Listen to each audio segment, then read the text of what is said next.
ان کے بھونکنے سے بھونکتا ہے. ارے اس سے پوچھو کیوں بھونکتا ہے؟ وہ اس لیے بھونکتا ہے کہ کوئی میرے مالک نقصان نہ کرے. کدھر کتا ہے تو اشرف المخلوقات. رب ذوالجلال نے ہر شے بنائی، رب کائنات نے ہر مخلوق کو بنایا، پر اپنی تخلیق کا نعرہ نہ لگایا. اے حضرت انسان، جب رب نے تمہیں بنایا تو کیا فرمایا؟ ما ھذا بشرا.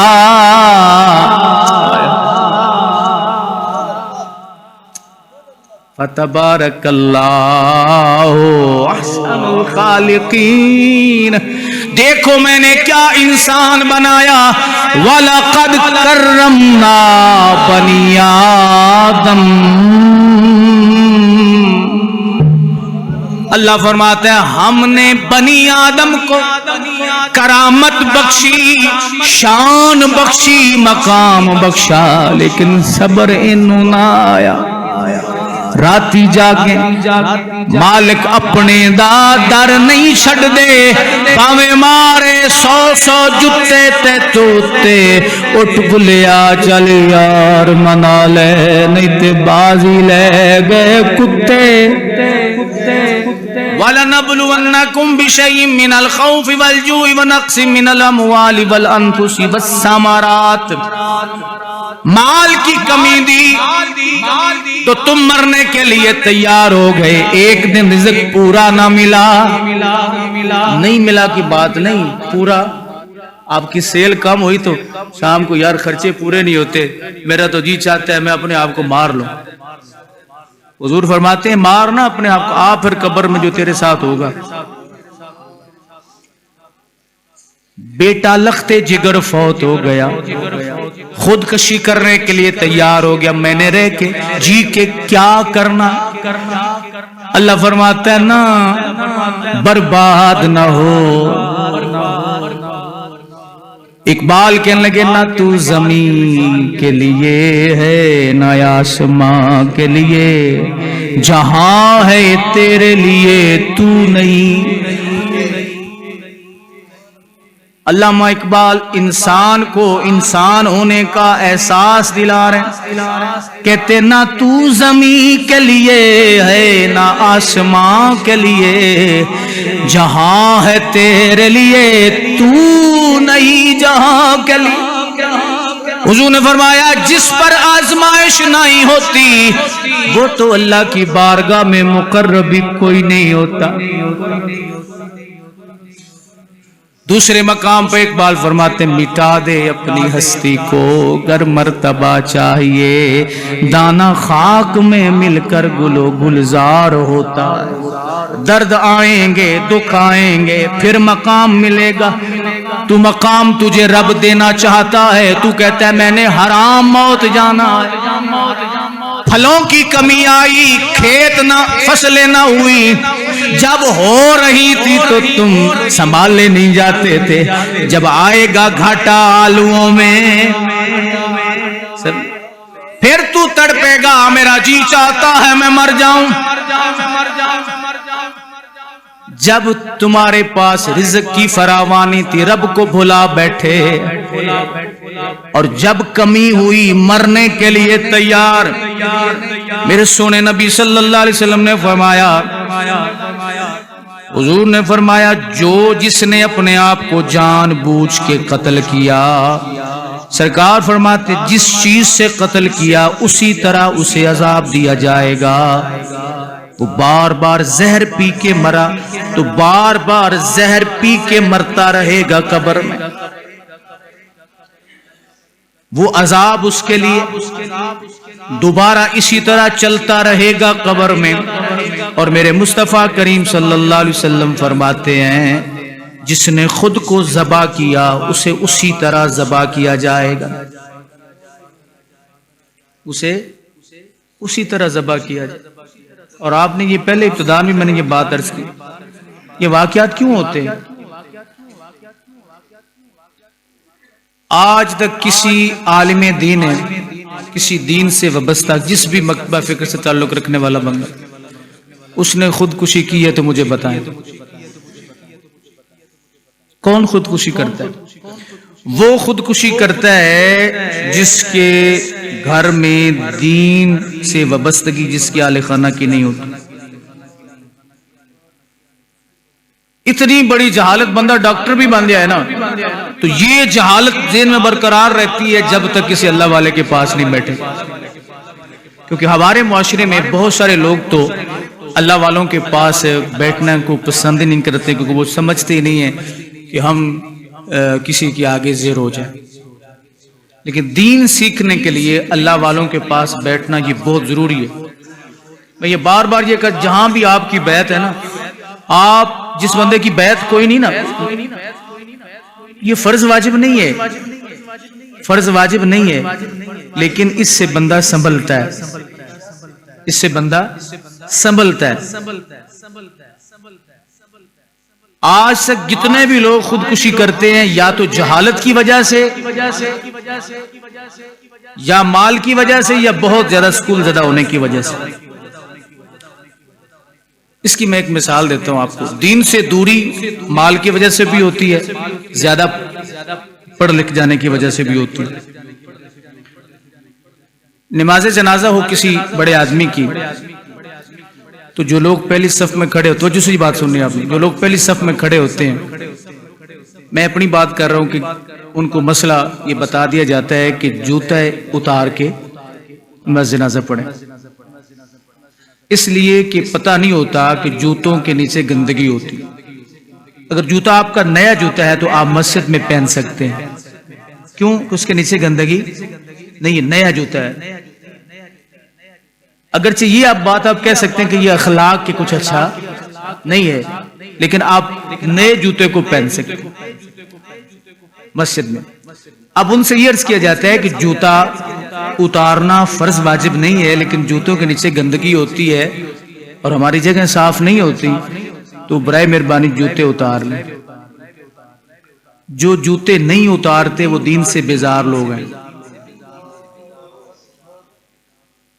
وہ ایک مجبوری کے پیش نظر نماز جنازہ میں شامل ہوئے کہ ان کے تعلقات ختم ہو جائیں گے، ان کے معاملات ختم ہو جائیں گے، لوگوں سے جو روابط ہیں وہ ختم ہو جائیں گے۔ آپ نے آزمانا ہو، اور جو اب یہ ایک مالدار کی بات، اور جو مالدار نہیں ہوگا نا، غریب آدمی ہوگا، فوراً اتار لے گا، وہ فوراً اپنا جوتا اتار لے گا۔ وہ یہ نہیں دیکھے گا کہ مٹی لگ رہی ہے یا مٹی نہیں لگ رہی، وہ یہ سوچے گا، یہ سمجھے گا کہ سونے نبی کا حکم۔ میری بات سمجھ آ رہی؟ جو بہت زیادہ پڑھا لکھا ہوگا، جو سکول زدہ ہوگا، جس نے سکول کو رسول اللہ صلی اللہ علیہ وسلم کے دین کی وابستگی کے لیے نہیں پڑھا، بلکہ دین کا اس کے نزدیک تعارف ہی کوئی نہیں ہے، وہ بھی نہیں اتارے گا۔ اس لیے میں اپنا ایک، آپ کسوٹی کہہ لیں، ایک تھرمامیٹر کہہ لیں، میں نے کسی کو چیک کرنا ہو تو میں جو سامنے کھڑے ہوتے ہیں نا پہلی صف میں، اور یہ بھی آپ کے ذہن میں کہ نماز جنازہ میں پہلی صف میں ثواب کم ہوتا ہے، آخری صف میں زیادہ ہوتا ہے۔ کیوں؟ یہ اس لیے نہیں ہے کہ جو پہلی صف میں کھڑے وہ بھاگ کے پیچھے چلے جائیں۔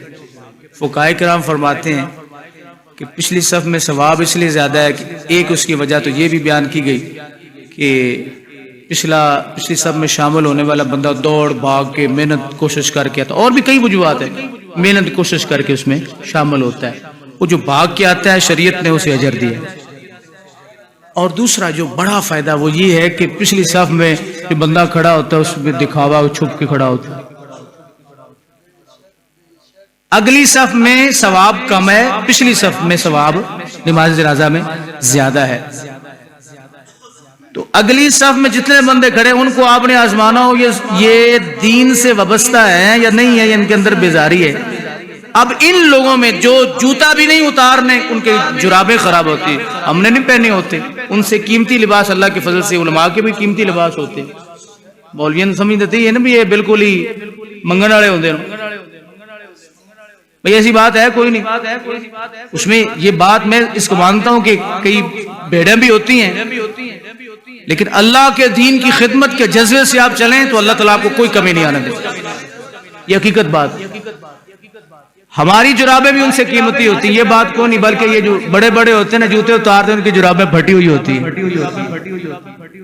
اکثر یہ آپ آزما لیں جرابیں، کیونکہ انہوں نے پاؤں تو باہر نکالا، نہ نماز کے قریب جانا ہوتا ہے، ٹھیک ہے، اور نہ جناب وہ جوتے سے پاؤں باہر نکالنا ہوتا ہے.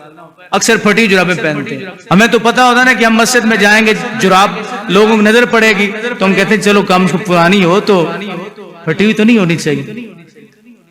لباس سب کے قیمتی ہوتے ہیں.